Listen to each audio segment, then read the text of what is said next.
পাহাড়টার পাশ দিয়ে আমরা ঘুরে এলাম। এই পাহাড়টা হলো সেই পাহাড়টায়।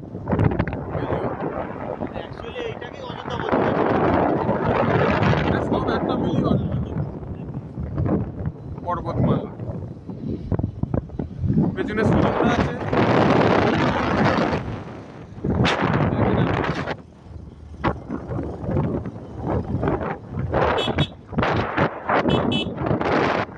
ভাই তো খুবই জোরে গাড়ি চালাচ্ছে।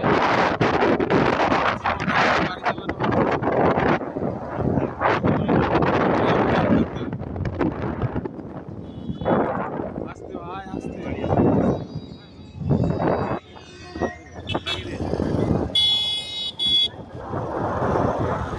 সুজনরা বেরিয়ে গেল। ফাঁকা আছে। ওই যে লেকটা দেখা যাচ্ছে।